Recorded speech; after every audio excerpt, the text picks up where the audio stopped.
Asalaamu calaykum daawadayaal waxaad ku soo dhawaataan warka warbaahinta Banaadir Star Media qodobada aad ku maqli doontaan haddii Allah awoodda la idmana waxaa ka mid ah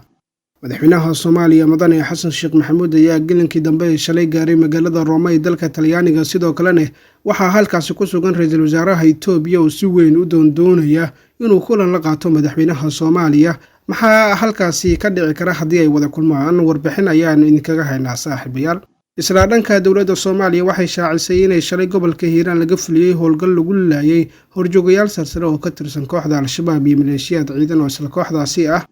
hay'adaha nabad-sugidda iyo sirdoonka Somaliland waxay ku dhawaaqeen inay qabteen shabakada Al-Shabaab kuwaasi oo la sheegay inay ka soo safreen xarunta ku taala magaalada Jilib ee gobolka Jubbada Dhexe iyo wasiirka difaaca ee dalka Mareykanka Lloyd Austin oo muujiyay sida uu xun yahay isla markaana uu gamarugooday dil loo geystay 3 askari oo Amerikaan ah oo ku sugnaa xuduudka u dhaxeeya dalalka Urdun iyo Suuriya qodobadaasi oo faahfaahsanayaad maqli doontaan haddii Allah awoodda la idmo saaxiibayaal u diyaar garooba iyagoo faahfaahsan oo aad maqashaan insha Allah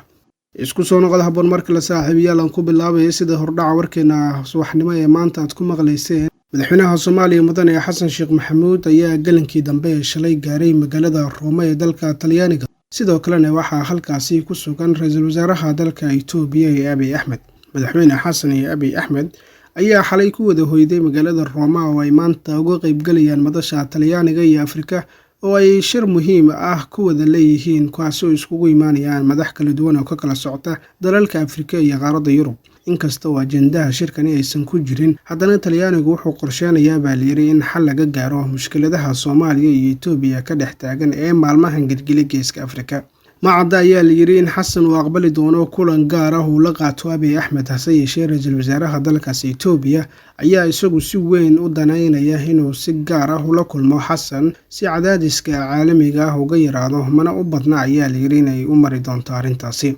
shirkan ayaa noqonaya kii labaad ee madaxweynaha Soomaaliya iyo ra'iisul wasaaraha Itoobiya ay ka wada qayb galaan tan iyo markii ay qaraxday xiisada labada dal ee salka ku haysa heshiiskii Addis Ababa ay ku gaareen Abiy Ahmed iyo Muuse Bixi sida ay shaacisay filaha Soomaaliya madaxweyne Xasan ayaa qorshuhu yahay inuu shirka ka jeediyo khudbad uu diiradda ku saarayo iskaashiga dhaqaale fududeynta isku socodka iyo arrimaha amniga sidoo kale waxa uu ku soo bandhigi doonaa muhiimadda xasiloonida ee gobolka ixtiraamka mabaadi'da madax banaanida iyo wadajirka dhuleed ee dalalka isagoo si gaar ah u dul istaagi doona xadgudubka ka dhanka ah madax banaanida Soomaaliya ee dhawaan ay Itoobiya ku dhiiratay si kastaba shirkan ayaa imaanaya xilli ra'iisul wasaaraha Itoobiya uu maalmo ka hor si cad u sheegay in uusan dalkiisu xoog ku raadinayn bad uu leeyahay dal kale oo aysan marnaba la dagaalami doonin Soomaaliya Abiy ayaa markaasi sheegay in Itoobiya ay ixtiraamayso midnimada Soomaaliya wuxuuna hadalkaasi wax badan ka bedelay wajigii ay lahayd xiisada labada dal ee salka ku haysay heshiiskii is-afgaradka ah ee dhex maray Somaliland iyo Itoobiya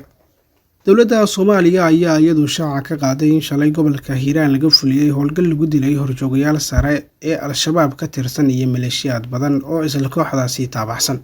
howlgalkan oo loo adeegsaday duqeyn culus waxaa fuliyay diyaaradaha dagaalka wuxuuna ka dhacay deegaanka Buuq Aqable ee gobolka Hiiraan oo hoostaga magaalada Buulabarde howlgal aad loo qorsheeyay oo lagu laayay horjoogayaal iyo maleeshiyad qawaarij ah ayaa goordhow ka dhacay magaalada Buuq Aqable ee gobolka Hiiraan ayaa lagu yiri war ka soo baxay dawladda Soomaaliya qoraalka dawladda ayaa intaasi ku sii daray howlgalka ayaa lagu beegsaday 2 gaari oo ay saarnaayeen horjoogayaal qawaarij ah oo aad loo doonayay howlgal sidan oo kale ah oo duqeyn loo adeegsaday ayaa shalay maqribkii isna ka dhacay halka iska galaan gobolada Shabeellada Dhexe iyo Galgaduud waxaana lala beegsaday xubnaha ka tirsan Al-Shabaab oo la socday gaadiid dagaal inkasta oo aan shaacin qasaaraha rasmiga ah ee duqeymaha loo geystay kooxda haddana waxaa muuqata in maalmahan aad loogu beegsanayo dhulka hoodka ah maadaama ay kooxdu ku furan yihiin dagaalo culus oo ay muhiim tahay inay iyagu si wadajir ah u socdaan taasina waxay sababtaa in diyaaraduhu ay si gooni ah u bartilmaameedsadaan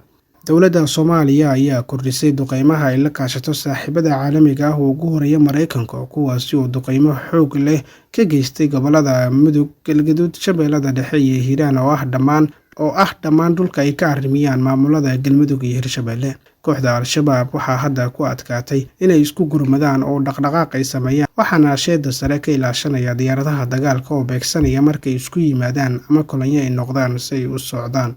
hay-adda nabad sugidda iyo sirdoonka Somalilan ayaa ku dhawaaqday qabashada shabakada Al-Shabaab oo kasoo safartay magaalada Jilib ee xarunta gobolka Jubbada Dhexe. War qoraal ah oo lagu daabacay ciwaanka X Twitter ee National Agency Somaliland ayaa lagu xusay xubno ay ku jiraan 2 haween ah oo xaasas u ah amiira Al-Shabaab ah. Bayaankan kooban ayaa sidoo kale waxaa la soo raaciyay sawirada eedeysanayaasha kaasi oo wejiyadooda la qariyay lana soo bandhigay oo kaliya qaybta dambe ee madaxooda. Hay-adda NIA oo kaashanaysa ciidanka qaranka ayaa qabatay koox ka kooban 7 qof, 5 nin iyo 2 dumar ah oo ka tirsanaa ururka Al-Shabaab ayaa lagu bilaabay war-saxaafadeedka. Qoraalkan waxa uu intaasi ku sii daray kooxdan ayaa kasoo safartay deegaanka Jilib ee koonfurta Soomaaliya. 2 dumarka ah ayaa xaasas u ahaa amiira Al-Shabaab ah. Shabakadan ayaa ka kooban 27 qof waxaana lagu raajoogaa 20kii kale ayaa lagu soo gabagabeeyay warka qoraalka ah iyadoo aan wax faahfaahin ah laga bixin shakhsiyaadka kale ee la raadinayo. Warkan kasoo yeeray Somaliland ayaa waxa uu ku soo beegmayaa iyadoo ay taagan tahay xiisad xoogan taasi oo u dhaxaysa Soomaaliya iyo Itoobiya lana xiriirta heshiiskii lala galay maamulka Hargeysa ee Somaliland. wasiirka difaaca Mareykanka Lord Austin ayaa muujiyay sida uu uga xun yahay isla markaana uu uga murugsan yahay dilka loo geystay 3 askari oo Mareykan ah oo ku sugnaa xuduudka ay wadaagaan dalalka Urdun iyo Suuriya.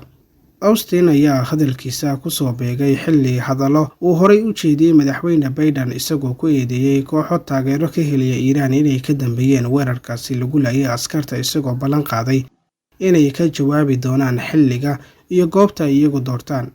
Waxaan madaxweynaha isku raacnay inaan marnaba u dulqaadan doonin weerarada ka dhanka ah ciidamadeena ayuu Austin ku yiri hadal kooban oo warbaahinta siiyay. Wuxuu hadalkiisa intaasi ku sii daray waxaan qaadi doonaa